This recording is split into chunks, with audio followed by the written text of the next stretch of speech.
welcome, PocketWatch here, and it's about time for another episode of Fata Morgana. Let's continue the story. I decided to actually record a little bit ahead, so I have more breathing room for life, basically, and to not be depressed or anything. So yeah, I will have episodes on time. Hopefully everything will go well. And yeah, also in this episode you may hear some voices in the background. I'm sorry, but yeah, I just have to record and stuff is happening like around me, so like in the house, so I don't know. Maybe you will not hear, maybe you will. Yeah, just so you are aware. So let's just continue, I guess. Let's see what the swordsman, the Yukimasa, is trying to tell to Pauline.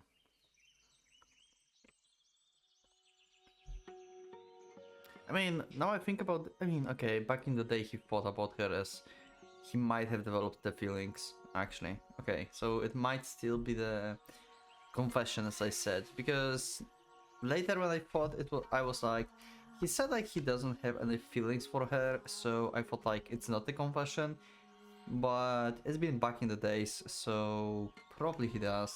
We'll see. Let's go. What are we doing out here so late at night? Sorry for asking you to meet me on such short notice. I hope it wasn't too much trouble sticking out. It certainly wasn't easy. So you had something to tell me. What I'm about to tell you, every last word is sincere. Okay, I actually have to cut. I need to like figure out what to do with microphone 1 second. Okay, I lowered my microphone audio and put it closer to my face. That should negate any sounds from around, I guess. Actually, I will just like take off this because it's going to be heard more. So yeah. Yeah, now it's not picking up anything outside. Okay, let's go. What I will tell you is every last word is sincere, yeah, okay. And what then once you hear me out, I want you to turn me down. Oh. Wow. So it is a confession, but he wants to be turned down. Holy Jesus. What? Over these past few months, I've come to at last somewhat understand the responsibilities and the restrictions placed on you as a nun. But even ignoring the obligations you have, I know good and well I'm not a suitable match for you. Which is why, as I said, I would like you to turn me down. I still want to hear it. I love you. I fell for you the moment I first saw you. I know I don't deserve to be anywhere near you, but every time we met, my desire to be with you grew stronger and stronger, and it was out of my control. Turn me down, Mari, please, and I will stop trying to get close to you. I'm not Mari. Yep, okay, now we go. Now it's the true name. You're not. What? My real name is Pauline. Pauline. Mari is a baptismal name. It's not name I was given at birth. I love you too. I fell for you the moment I first laid eyes on you. Yep. I know it's forbidden, but I want to be with you. And every time I have, I want to spend it with you. I'm glad to hear you say that. Thank you for being honest with me. No, thank you for not turning me down. Wow, he's complicated. Holy Jesus.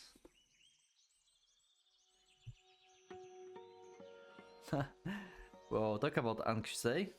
When you asked me to meet you out here tonight, I wonder if that might be what it was about. It felt like my heart was going to explode all day. Heart explode? Guys get nervous about telling us how they feel, don't they? Yeah, we do. I don't know, I had no idea. Falling in love was so hard on the nerves. Just thinking about you makes my mind turn too much. It's hard to work like that, you know? Is it really that stressful? Is it like that for you too? Yeah?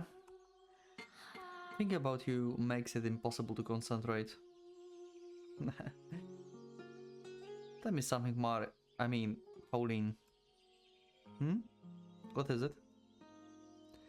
How exactly is it hard on your nerves? What? How exactly? It's like, I'm in the clouds and I want to scream and I want to jump into the lake at the same time. It doesn't help me much, yeah? That's a very weird explanation. Could it be more specific? Really? Are you trying to embarrass me? It's like my whole body gets really hot. You mean you get aroused? Aroused? No, to put it bluntly, yes. Okay. I see. You're a jerk, you know. You shouldn't go around trying to humiliate ladies. Sorry, I didn't mean to. Oh, yo. Well, that was insightful. So I'm not in love with her or romantically attracted to her. Wait, how the fuck did you came to this conclusion? Okay, I'm so fucking confused. What? Someone in the comments, please, like, help me with this. What? What do you mean? So I'm not in love with her or romantically attracted to her. What? You just said you love her and you're glad that she didn't turn you down? What? Is he like, just be like, I don't feel like constantly aroused because of you, because she feels like this towards him, so he thinks like this is the proper feeling, basically the only feeling you can have when you love someone. That's what he thinks. Is that it? Like he thinks like it because he's not feeling the same way, he's not romantically attracted to her, or he's not in love with her. What? I'm so confused. How? I mean, okay, he does not know like actually like human emotions and love and everything because he's been a slave and stuff. We know his backstory. But Jesus, what a conclusion! What the fuck?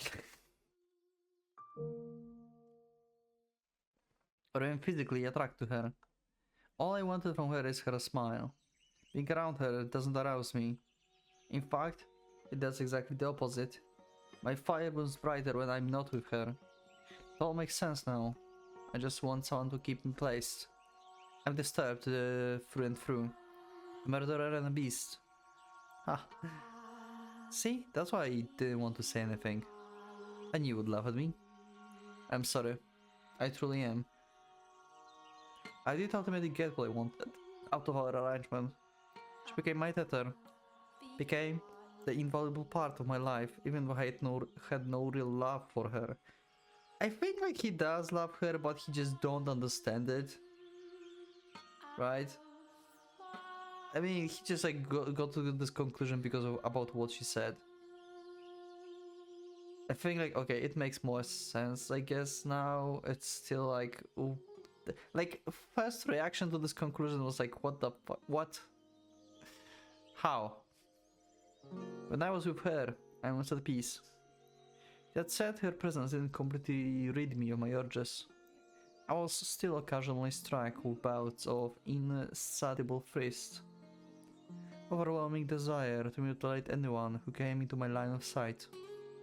And sometimes, Pauline became the object of the desire.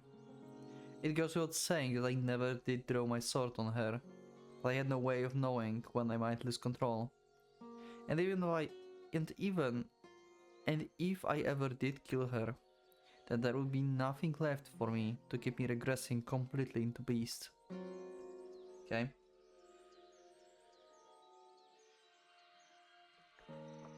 Pauline and I arranged regular nighttime meetings, though never once I did tell her how I truly felt. And I had no intention to either. When I was with her, I was in the role of her lover. She never questioned my love for her, and expressing hers for me caused her to smile even more than normal. The happier she was, the more beneficial it was to me. Spending time with her in this capacity, I was able to gain a deeper understanding of what kind of person Pauline was. She was a deeply generous and compassionate woman. While I now understand her near-compulsive deeds of charity were a reason of the stress and uncertainty she felt about herself at the time, I believed she was doing it because she genuinely wanted to. I believed she wanted to save absolutely everyone, to be saintness she had become to be known as. She gave assistance to anyone who sought it from her without question, and as a result the church's coffers quickly dried up. Okay, so basically this is going to be the situation like I said before with Mel, like he's going to have choice between two of them, right? He's like standing on the cliff. They like having no more money to basically help people, and there will be Lord that is going to be like, you help me and take Morgana for me, or your church and like can basically just die off. So he have to choose between two tethers of his. He couldn't choose like Mel at the Mel as well, only after our discussion with him. He chose to save both of them.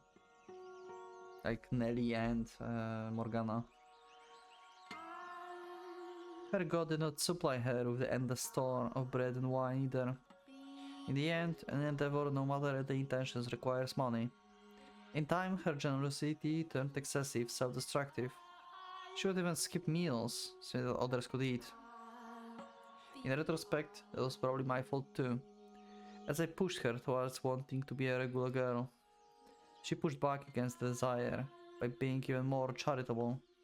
Soon her actions started making the other nuns' lives difficult, giving her less than favorable reputation within the church. Still, she would tell me, when we met up, how she wished she could help even more people. If doing so would give her peace, and if I could be a part of that peace, then I wanted to grant her wish. But what could a killer like me do to help? So it's not actually about like keeping church running, it's more about like he wanted to keep her smile going on. So he chose to actually capture Morgana for Lord, so we can make medicine, and so she can like, so that Pauline can still keep helping other people and keep smiling for him. Wow, that's actually a very selfish, but yeah. He actually said that there's like nothing redeeming in the story for him. But yeah, this is a very selfish reason. Pretty thievery. I mean, it's similar to Mel if you think about this. Mel also had selfish reasons, right? He just wanted to preserve Nelly's smile so he does not... Wait, they are the same. Mel and Beast are the same.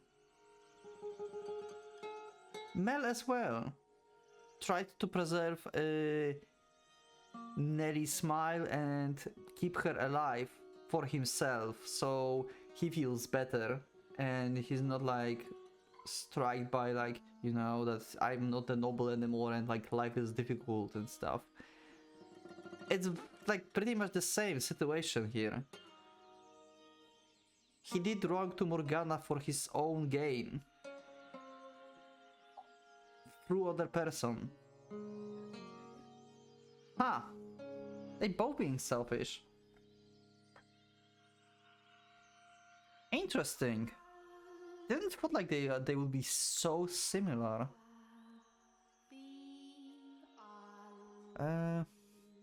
Petty thievery wouldn't make me nearly enough money to keep a church and orphanage running.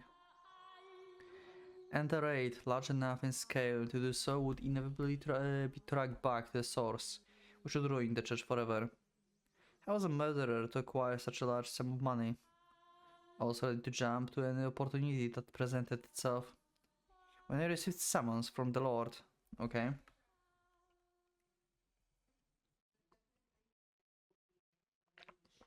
There is the Lord, okay.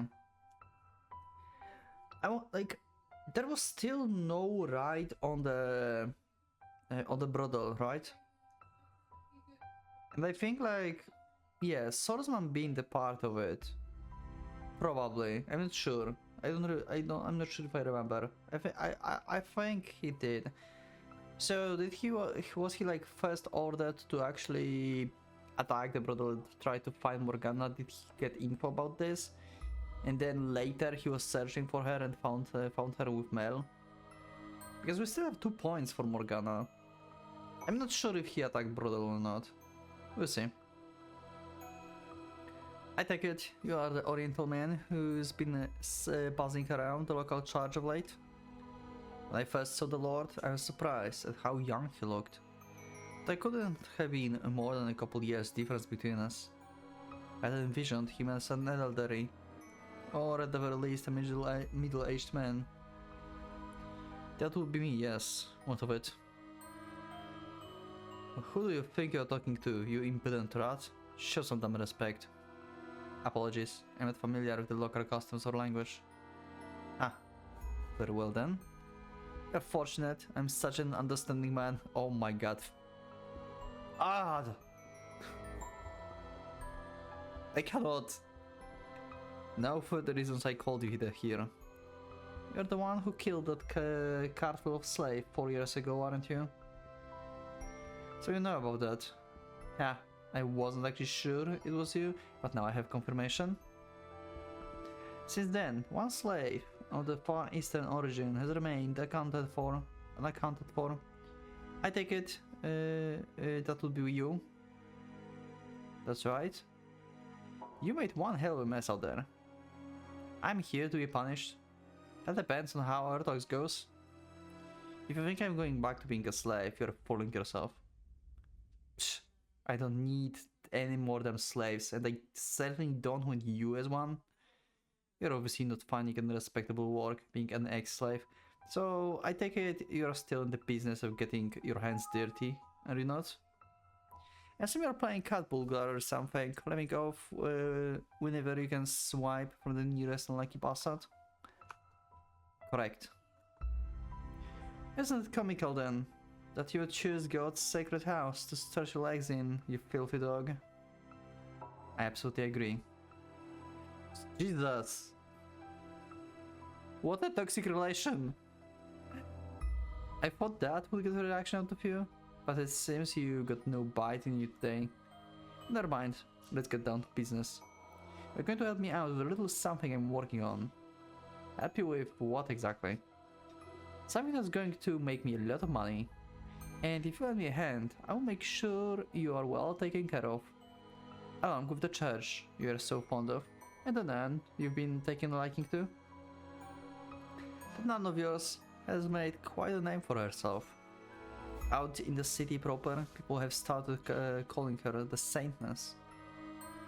They're right about that, she is. Ha! The commoners love their heroes and saints. They eat that rubbish right up. It's going to be difficult to get a key, holy Jesus. I knew from the beginning that he's going to be difficult, but god damn it. But saint or not, you can't simply create food from nothing. Her work is causing financial troubles for the church, is it not? Yes, it is. If you help me with this, I'm offering you an entirely new church. One where she has complete control to do as she wishes. She will make it into the biggest church in the city. Okay? She'll be able to help more people, which should surely please her. What would you have me to do? Jumping at the first wave of scraps? You really are a dog, aren't you? I don't like conversations that overstay their welcome. Ha, fair enough. Then let's get to business. Not far from here lives a witch whose blood has the power to cause miracles. Okay, so he's not the part of the bandits, the group that attacked the brothel when Morgana was there. Okay, that's clarifies stuff for me. Miracle blood. Sounds like a sham to me. You never know. They say the sound of her first cry brought the rain in the land when she was born. saving the whole village from drought. And they say her blood has the power to cure any disease. I will worry about the veracity of the rumors later. Right now, all I want is you to capture her and bring her to me. Also, yeah, she's been in his possession before. He's just not telling this to him.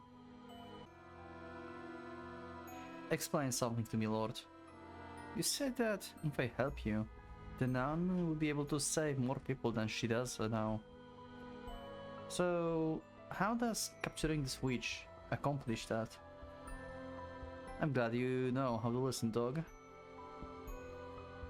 We'll be turning the blood into miracle elixir, which she will then distribute to patrons of the church, in exchange for TTs, of course. Selling it then. Selling isn't quite the right word, but if that's how you want to think of it, by all means. The commoners beloved Satanists, handing out an all-powerful miracle medicine. They will lap at it. And in turn, you will make a fortune. Exactly. Money I can use to support the church. It'll be a boon to the city's economies as well. A single witch freedom is all it will cost for everyone here to come out happy. So what will it be? Will you help? Or will I have to... I will help. Yep, I have no reason not to. I wonder, like, if he's, like, aware that this is Morgana at this point. Because Lord mentioned his slaughter of the carriage of slaves before, but he never mentioned that there was one I'm interested in. He never said that, so he probably is not aware that the witch we are talking about is Morgana. Decisive and a good listener, excellent. Once I've captured the witch, where do I take her? I have a mansion, set aside where your nun can run her church. There's an observation tower on the grounds. The witch will be kept locked up there, to ensure we have a constant supply of blood. Okay. When do you want me to get her? You're just chomping at one bit now, aren't you? Though, you would hesitate, I thought you would hesitate at least a little. But I guess it was foolish of me to presume to understand how killer's mind works. All the resources I put into investigating you, and everyone close to you were wasted, it would seem. You even have a conscience? Don't act like you're indifferent. Wow. I assure you, I have conscience. I wouldn't be doing this if it wasn't necessary for the growth of the city. I mean, you are as much a murderer as me. You would never come up with a scheme like this if your hands were clean. Ooh. Wow. Watch your mouth, dog. Don't you dare insinuate I would ever consent to your level. I mean, you probably have people to do that for you, but you still, it's like you are like still the mastermind.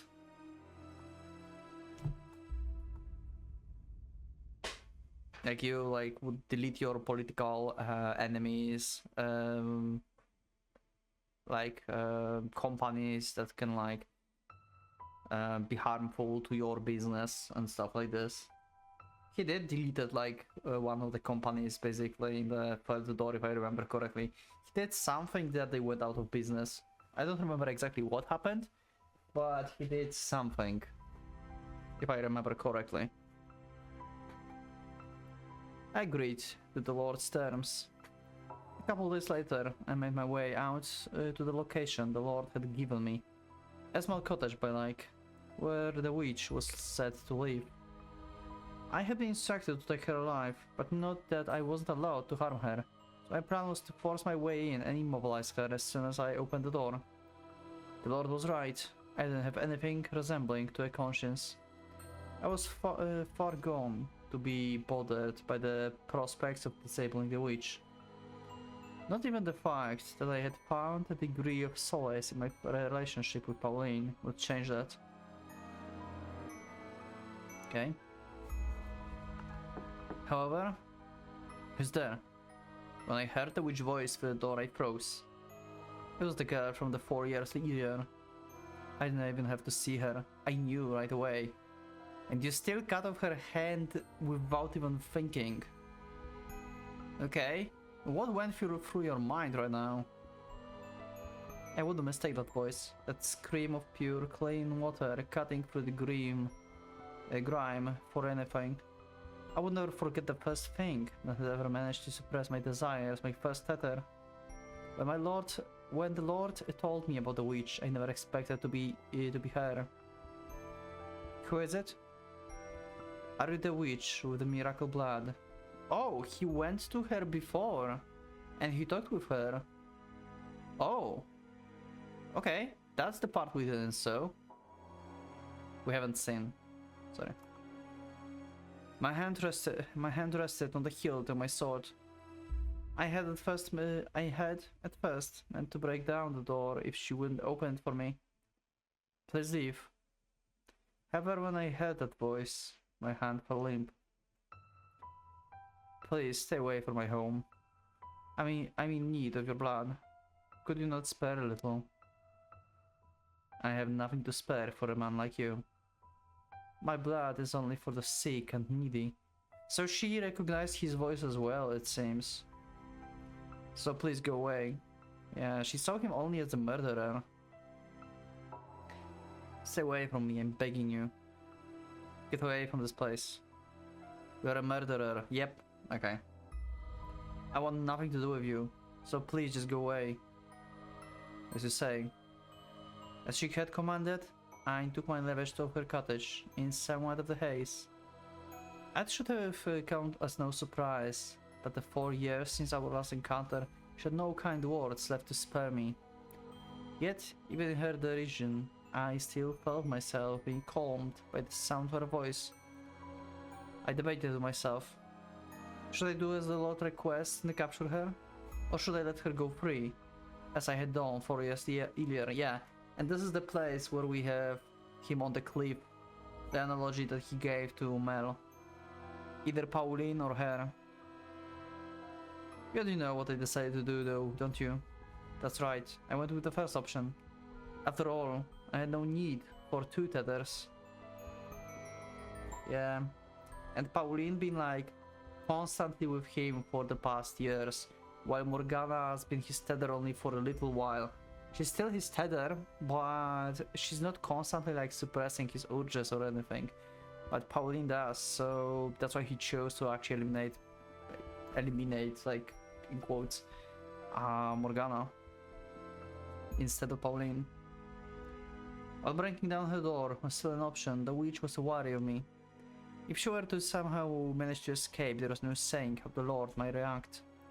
So I stood watch, waiting for her to step outside. The problem was she never opened her door. It wasn't just me, it seems like she was wary of everyone. And then she opened for Mel, huh? There's one exception though. The boy. She left the cottage for him. They went on walks together around the lake. Yeah. It's been a while since we last went on our walks, huh? I haven't been sleeping much, taking care of Nelly. Is her condition worsening again? Yeah. Rest assured, I will give her my blessing as many times as she needs. Thanks. I really appreciate it. The weather kind of not that great today, huh? Looks like we might get rain. It's probably not smart to stay outside much longer. Yesterday... I should get going. See ya. So she wanted... Oh, no, actually, never mind. Watching the two of them, it occurred to me that I could make good use of the boy. Yep.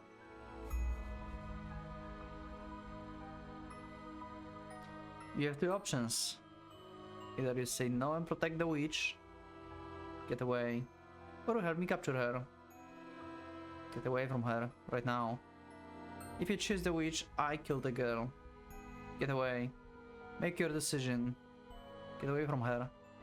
You have until I count of 10. If you don't choose, I kill the girl. 10, 9, 8, 7, 6, 5. Okay, I will do it. I will help you. So get your sword out of her face. Don't kill her. I thought you'd hold until last second. Well, what are you waiting for? Let's get going. Get moving. You pitiful little boy.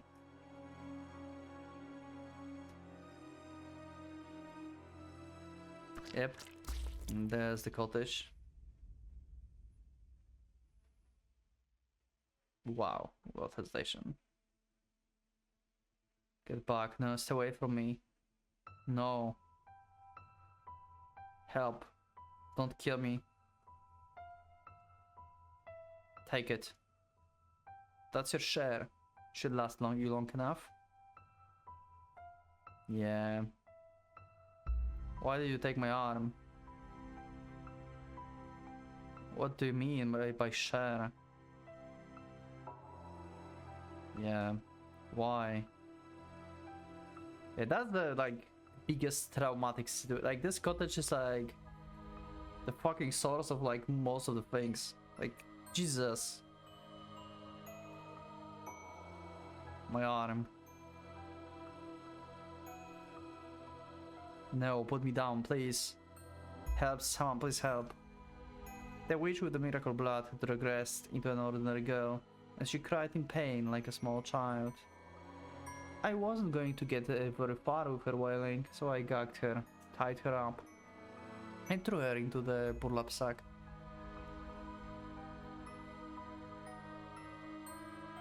Nothing personal, I just need your blood. Without it, she will lose her church. She needs the money. I need some way of getting enough money to keep her church running. So the Lord made me an offer. If I brought him to the witch with the miracle blood, he would finance a whole new church for her. So don't take it personally. He took it very personally.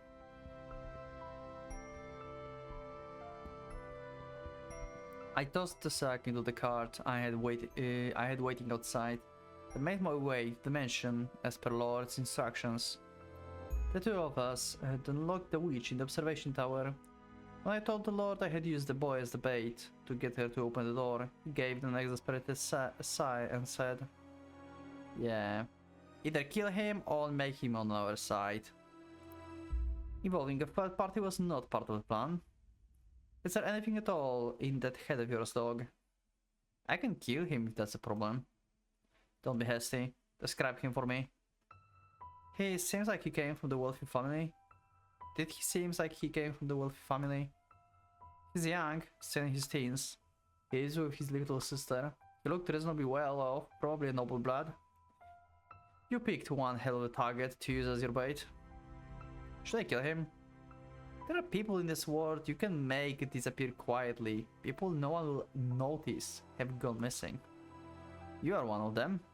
The boy, he most likely isn't. Was the boy at all interested in the witch's blood? He seems to be. Well, that makes things a little easier. We just have to make him into an accomplice then. Yep. And once again, threatened. That's everything, up to about 6 months ago. You know what happened next, I presume? I threatened Mel, forced him to join us. He needed the blood for his sister, but even without the excuse, he didn't have the courage to run. Me, on the other hand, I involved myself of my own will. I had no reason to try to get back out. In fact, being put in charge of one of the 3 keys gave me an excuse to meet up with her more often. The arrangement was quite beneficial for me. Okay. Hi, I heard the news. You were selected to be the part of the Lord's personal guard. Now you've got it made. Congratulations. You exaggerate. It's nothing. Yeah, I'm more like guard of the prisoner here. And no need to be humble. He wouldn't have picked you if he didn't really trust you. Yeah, about that. Everyone around here knows just how hard it is to earn Lord's trust. If you say so. It hasn't been easy for him, I hear. He only assigns those he really trusts to work so close to him. Ha! I hope you're right. He trusts you, I'm sure of it. I certainly can tell how there is a reason I suddenly became his guard. They've got some more exciting news too. The Lord sent a messenger for me earlier. Apparently he's building a new church, and he wants me to serve as the nun there. Can you believe it? You shouldn't be surprised. You are the city's saintess after all. It's a little wonder you would be his first choice. I really don't think I'm that important. Do you not want that position? No, I'm delighted to have such an incredible opportunity. This will allow me to help us so many people, more people than before. It's wonderful news. That's good to hear. Tell me, I'm not wrong in thinking helping people is the one thing you want more than anything else, am I? Right. That's what I want more than anything in the world. I see. Yeah. Just trying to figure out if like she will feel guilty or something. Hey, smile for me, would you? Huh? I've been smiling this whole time, haven't I? Not just now, forever. Of course, when I'm with you, nothing could possibly take my smile off my face. I'm glad to hear it. Yeah. Well, the problem is that you lied to her for like years. Yeah, that smile may gone. And back to Morgana. I never knew someone could lose so much weight while still eating every day. You might have to increase your portions. If there's anything in particular you want, just tell me. I hear children's voices. From outside. I hear children's voices. Oh, the kids here to see the saintness. It has gotten quite noisy out there late, yes. Yeah, and this is the part where she's wondering why, as I am the saintness, why they call someone else that. That's the thoughts that she had. We remember this from her perspective. Oh, the saintness. Your voice has gotten raspy too. Was that my doing? Did I take your voice? That's unfortunate. To me, your voice held far more value than your blood. And I took that away from you. Yes, you three took everything from me. So we did. Enough chatter, dog. God damn it, the Lord. How do we deal with this guy? The Lord's scheme was a success. The witch blood brought with it an influx of donations, which the Lord invested in various businesses in the city. I have no idea if the blood actually has miraculous powers, but there were certainly people claiming to have been healed by it. It wasn't long before people who weren't sick started making use of the supposed cure-all medication, saying it had preventative properties as well. As word of the elixir spread, the Lord's profit grew in kind. One fact was undeniable. The witch's blood stimulated the city's dramatic growth. Yeah. Yep, just as he said, not much of the, like, good value in his story. Like with Mel, Mel and he are so very similar in a sense. Sure, like, he's a murderer basically. Mel is not, but they both chose to, like, actually no, I'm wrong. I'm trying to compare them, but it's hardly a comparison. Sure, both of them were selfish, like Mel tried to save Caesar for his own gain. He tried to save Pauline for his own gain. But while Mel was threatened by him to actually kill his sister on the spot, the Lord did not threaten to kill her. He just gave him a choice to like make money and support her or not, basically. So yeah, like Yukimasa is way like over the edge than Mel. We cannot like, it's like slight comparison between the two of them, but it's not the same. I was wrong in the previous and in this episode in the beginning.